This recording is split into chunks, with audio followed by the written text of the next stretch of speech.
So now you should have a full screen. Yes, exactly. Very good.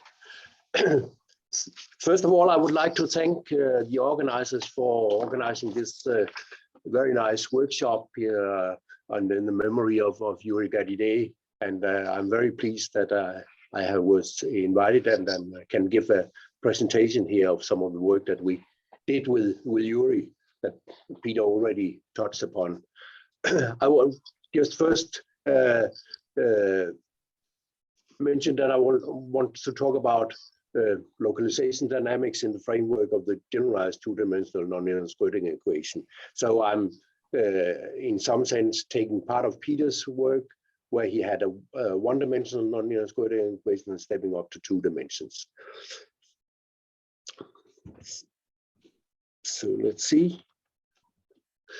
So there's some selected papers of the collaboration that I was involved in with Yuri Gadiday.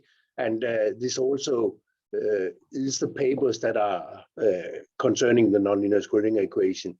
And you see also here the broad range of collaborators that have been involved in this work.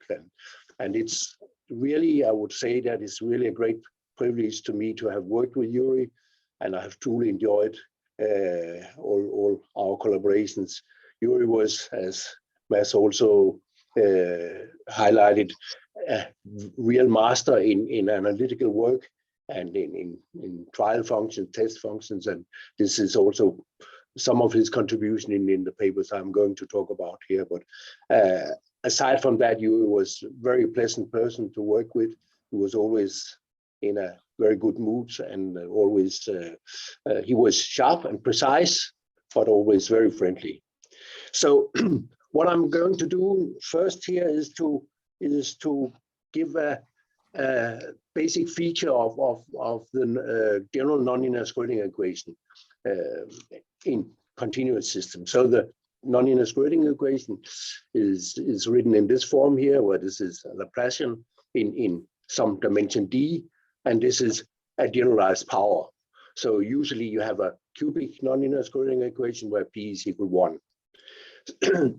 So this is, as probably you all know, a generic equation for nonlinear evolution of waves, excitations, and things like that in various nonlinear media. For 1 dimension and p equal 1, you have the cubic one-dimensional Schrödinger equation. It's known to have stable soliton solutions, and it can be solved directly by the inverse scattering transform. For DLE, for 2 dimensions and 3 dimensions, for p equal 1 again, so the cubic Schrödinger equation in 2 and 3 dimensions, localized solutions can be found, but they are unstable. And generally, initial data in 2 or 3 dimensions, which has a certain power or a certain mass, we call it, they blow up in finite time. They undergo what we call a soliton collapse or self-focusing. And this blow up is defined mathematically that there exists a time t0 at which that is smaller than infinity, that is a finite time t0, at which time the amplitude norm here goes to infinity for the time going towards this time. And this is, of course, saying that this solution is existing for all times smaller than t0. So this is really that the amplitude norm goes to infinity, and since the excitation number of the mass is preserved, that means that the width of the structure will go to 0 for a given mass here.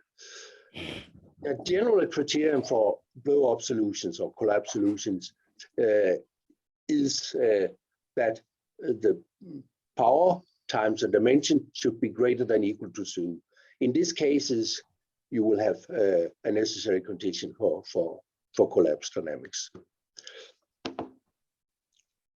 And just to emphasize that we have conserved quantities, we have momentum, and we have the Hamiltonian in this form.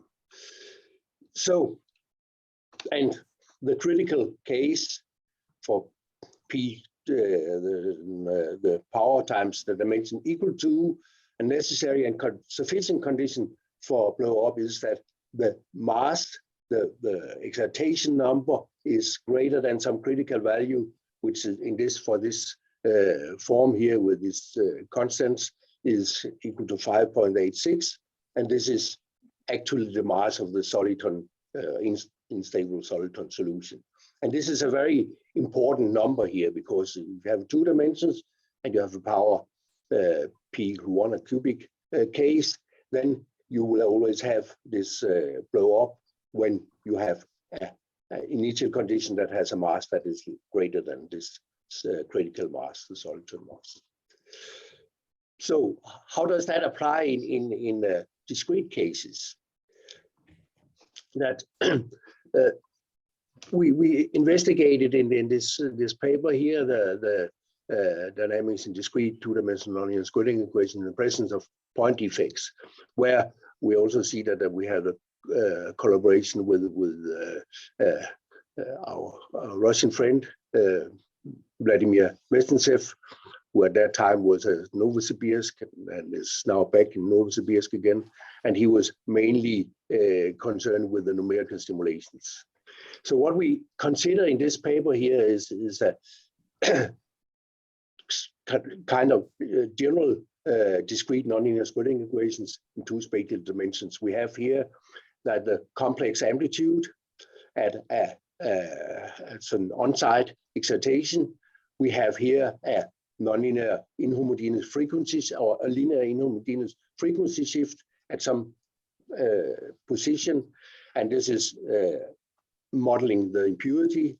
We have a power, we have a strength of the nonlinearity B, and we have a strength of another type of nonlinearity here, A, and we have that J is the simplest case of nearest neighbor couplings. So this here is nearest neighbors coupling given by this A, and then an extra on-site nonlinearity in the coupling here. In some sense, we can say that this is a combination of a so-called discrete self-trapping equation (DST) for A equal for A equals 0. That is no nonlinear term here appearing, and so-called Abrovich-Laddick equation for A equal 1 and B equals 0. And this Abrovich-Laddick equation in 1D is actually integral by inverse scattering in also the discrete case. So if we now go to the normalized dynamical equations, we just see the equations here, and again we see that we interpolate between the pure discrete self-trapping case for alpha equals 0, and for the Abrovich-Laddick case with alpha equal 1. Then this term disappears, and we want to see what is the importance of these 2 limits, and then what is happening in between. I just noticed that here we have a Hamiltonian for this equation. We have defined an asymmetric Poisson bracket in this form here, and we have conserved quantities except for the Hamiltonian, the number, excitation number, or the mass we will also call it, and we have here that the local frequency shift here is modeling sort of the impurity, and we positive omega 0 here. We have attracting impurity, or we have an acceptor, we can call it, and for negative omega 0 we have a repelling or a donor type of point effect, we could call it. Now I should mention that this discrete nonlinear Schrödinger equation here, it has the continuous limit in form of the nonlinear standard nonlinear Schrödinger equation in 2 dimensions. So we look for stationary solutions. Stationary solutions, let me just see, is that we in this year introduce this form for the we have a form factor here, and then we have a oscillating period here. This is depending on this side position, and this is just the oscillation, and this is the nonlinear frequency shift omega here.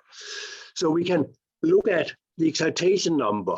This excitation number, if mind you, this is this number here. This is the soliton mass, or the mass or excitation number, which is conserved.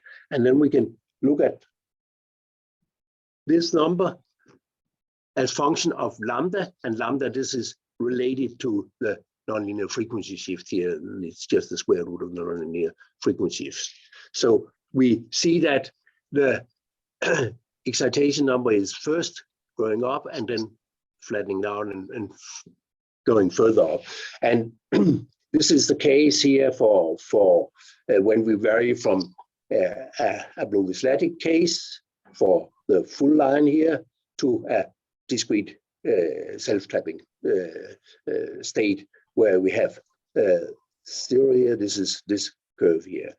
And it's important how these curves are behaving, as Peter also indicated in his presentation, that we have stability of the soliton structure when dn by the alpha by the lambda is positive. So this is this part here, it's stability, and when it's negative here, we have instability.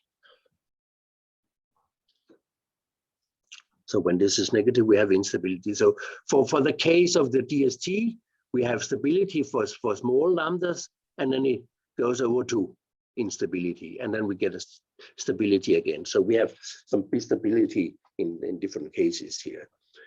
And for the Bloom-Vislatic, we have actually also stability, but then a small region here of instability and then stability again. So there's quite different behaviors of the stationary solution for the Bloom-Vislatic case and for the discrete trapping case.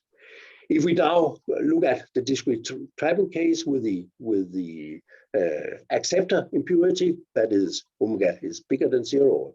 Here, when you have no impurity or no defect, then we just have the same curve as the dotted one over here. We have the bistability case, but when we put in this accepted defect and increase the value of it, we go down to this case here, where we have stability all the case. This is the impurity there, or the defect is then sort of attracting the solution and stabilizing the solution. And these instability criteria originally comes from the Kitov-Kolokov treatment of the continuous nonlinear Schrödinger equation, but as Peter says, was generalized to the discrete case by Latke and co-workers. So to look at the dynamical solution, then or the dynamical excitations, then we solve numerically the DST case, and we solve numerically the discrete nonlinear Schrödinger equation. And here I showcase for the DST case. And we use here a general initial condition.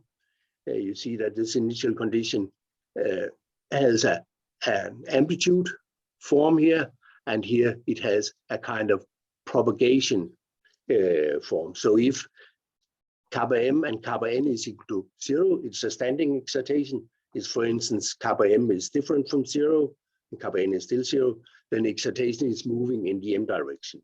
So you see, this is the m direction here, and this is the n direction. In the first case here, we look at just a standing excitation. We excite this at m0 in around m0 and n0, and we have m0, sort of the width of the excitation is given by, it covers over something like 8 sides, and its starting point is m0 and n0. The full lattice is most of the cases is so 128 times 129 times 129 points, where we have done it with others and it, when we have more than 100 points, then the behavior is not changing at all when we change the lattice. Actually, the boundary conditions at the boundaries here in the simulation are zero boundary conditions, but the excitation never comes in contact with the boundaries. It stays localized here. So what we see here is the intensity. So we start with something here that is hardly visible. Then this goes up in a spike. It goes down again. It comes up again in a spike and goes down. So this is kind of a breathing solution in this case. So if we go to the dynamical equation with impurities, again in the discrete trapping case, we have a donor impurity that is sort of something that is repelling, which is negative omega, and this is repelling. So we see that the solution is sort of repelled from the center part where we have the impurity. So it's just peeking up around that. And in the acceptor impurity, which is attraction, then we see that impurity is sort of supporting the generation of the spike, that is sort of staying there. So the acceptor is supporting the formation of the very localized state. If we look at moving solutions, moving structures, take K kappa m equals 0.1 pi, that means they move along the m direction. So we start the excitation somewhere over here. We also see it in a contour plot here. And then this is moving in this direction. So we see that from the start it moves, and then it starts to peak up, and then it sort of stops moving. When it peaks up there, it sort of get pinned on the state here, and this is probably quite natural that it will do that, because I mean in order to move you need to have a broad excitation. If you only have excitation at one side, it can never move. So the more localized the excitation is, the harder it is for the excitation to move. It's also noted that the excitation number here is 9, and that means that the excitation number is between the critical number and 2 times the critical number. And what is pinned here in this here is just corresponding to the critical mass. So, and the rest is dispersed, you can see in some cloud around here. So we put in some excitation here that has a excitation number of 9, and we get a pinned structure here which has approximately the excitation number of the critical mass.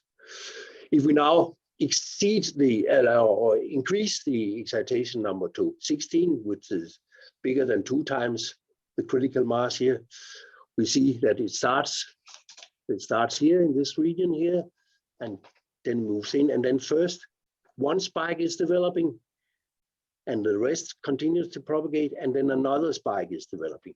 So here 2 spikes are developing, and each of these spikes are pinned, and each of these spikes are close to having the mass equal to the critical mass.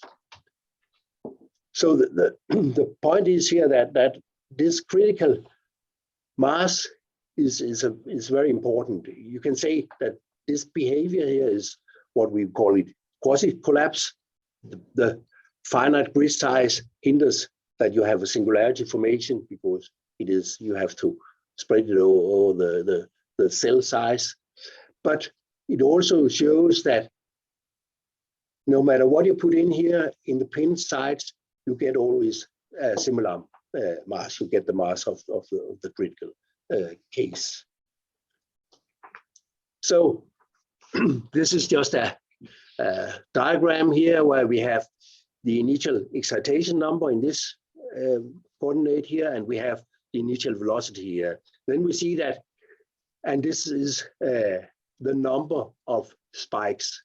So 0 spikes is the white region here, and this is 1 spike, and then we have 2 spikes, 3 spikes, and 4 spikes. So when we are here, just below the critical mass, we do not have any spike. It's simply does not have the power to self-focus or to concentrate. When we go up to 2 times the critical mass, we can have, depending on the velocity, we can have some spikes and so on. So the next thing we did was that we wanted to extend this discrete two-dimensional Lorentz Schrödinger model to have dispersive dipole-dipole interactions, to have sort of long-range dipole interactions. So the paper here extends the previous one to include long-range dispersive interactions in the discrete nonlinear Schrödinger equation in 2 spatial dimensions. Here we just use the standard discrete self-trapping equation with long-range interaction. The dynamics of this equation is that we have a Hamiltonian that consists of dispersive energy of the excitation in this form here. And then we have the potential energy describing the self-interaction. This is just this nonlinear term. And then we have the dispersion that is due to dipole-dipole interaction, where this d here is the dipole moment, which is combined in sine and cosines of the co-latitude and of the co-latitude. Let me see what was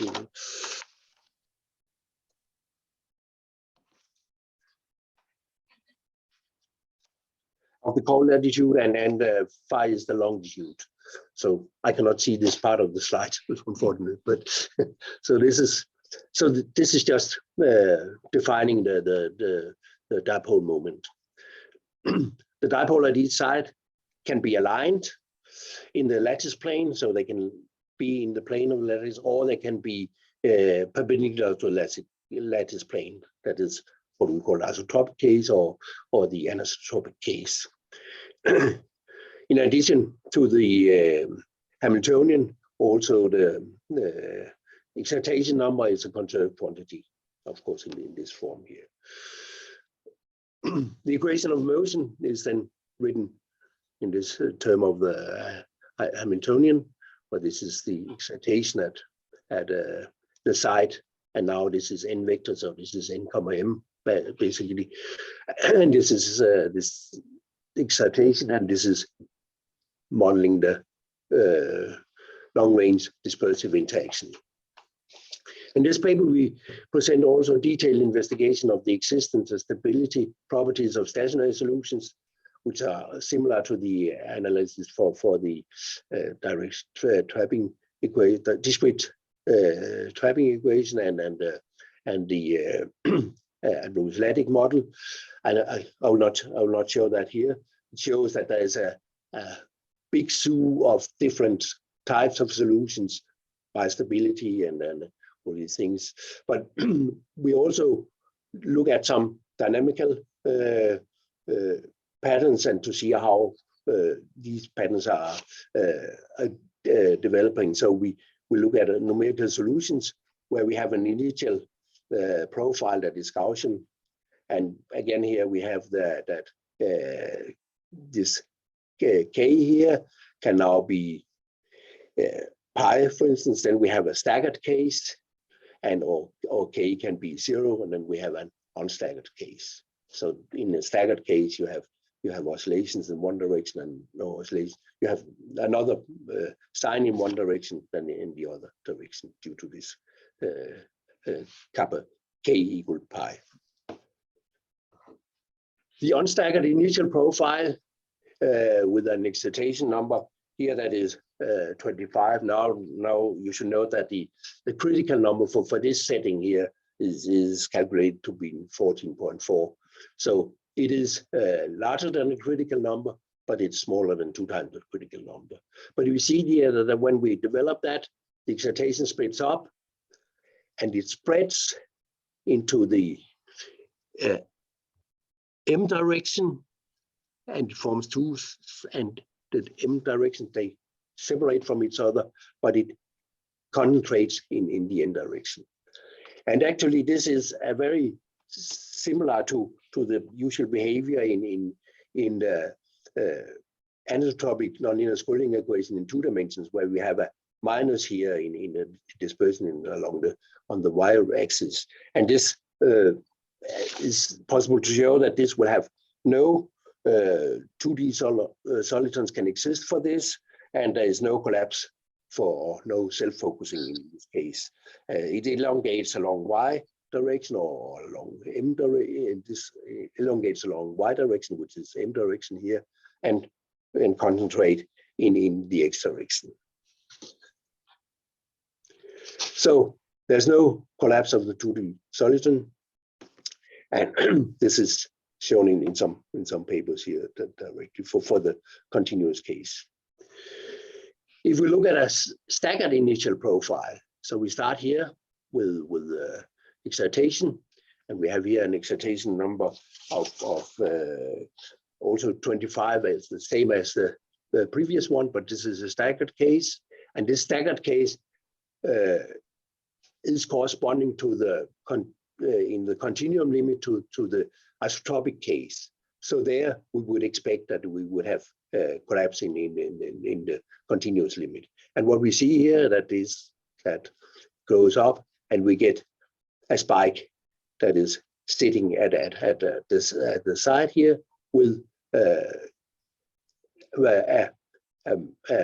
excitation number that is close to this critical excitation number for this case.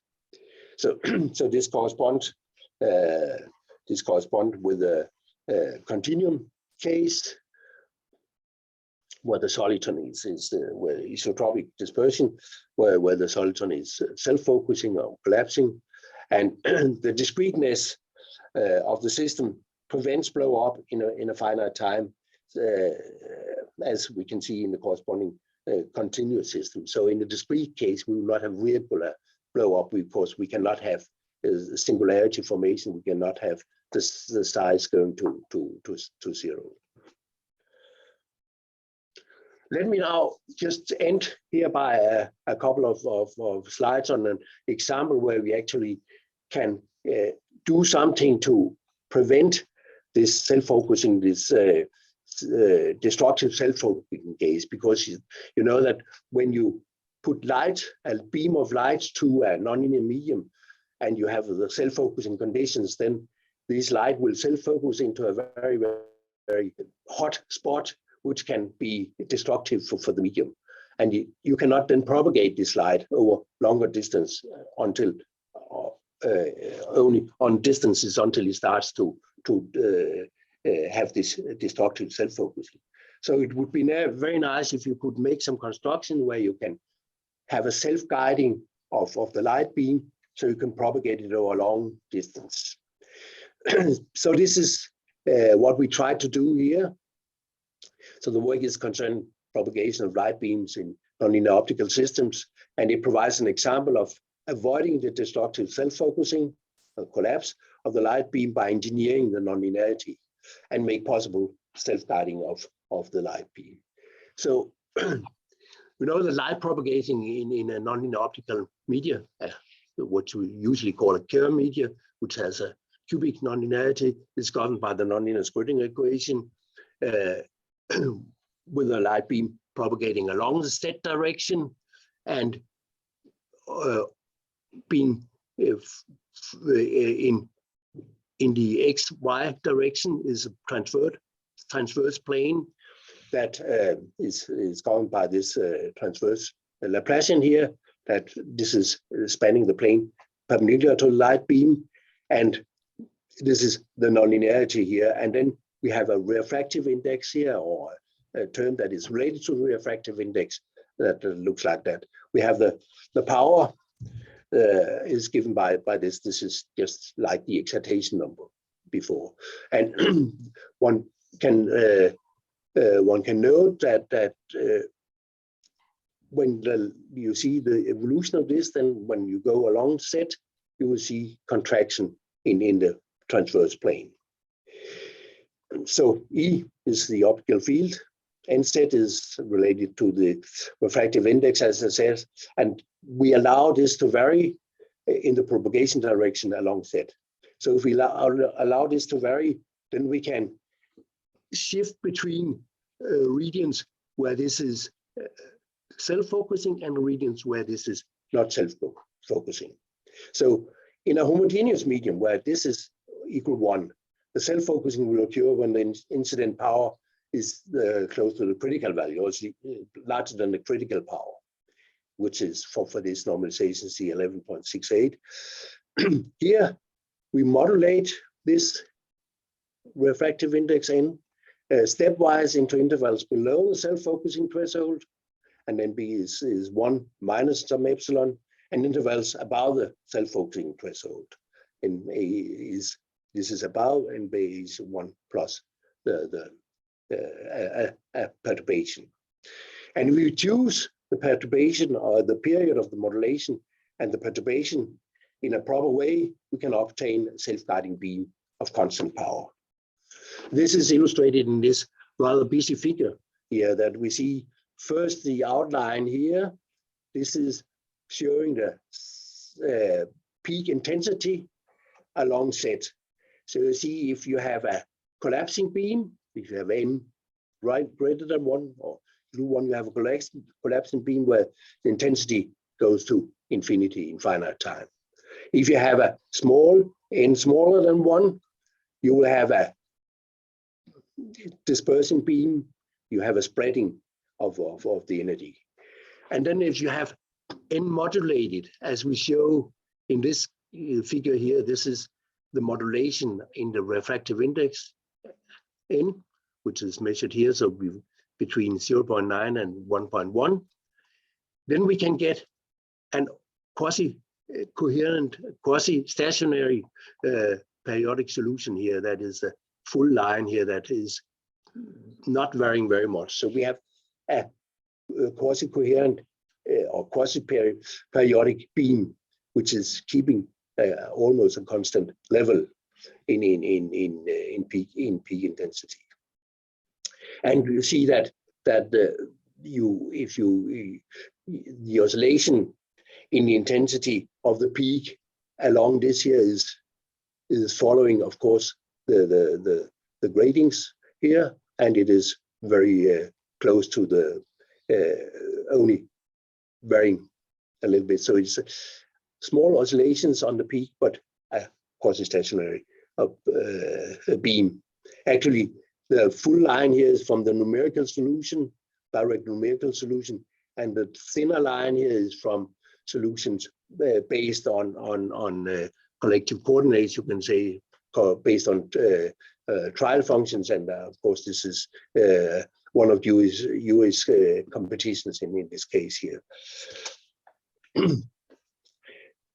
This was what I have intended to show you. I just hope that gave a glimpse of what we have been doing with urine in this part of the spectrum for the nonlinear Schrödinger type equation and self-localization.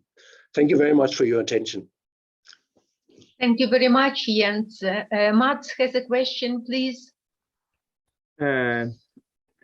Strictly not. It was just a clapping applause. Ah, sorry. Yeah. There's this possibility. Yeah. Right. Any question, please? Well, I want to add that, well, first of all, thank you very much for the exciting creep along your collaboration with Yuri. And this subject is really very important and interesting. And of course, there are some physical aspects, like, for instance, in real discrete systems, the collapse of solitons is prevented by the long-range interaction with the second neighbors, and so on. Discreteness induces Pierce-Nabarro potential relief, because of which the velocity of the propagation of soliton becomes function of time, oscillating, and so on. This is really exciting world, nonlinear world. Well, thank you very much, and I thank all speakers. The morning session is over. We are late.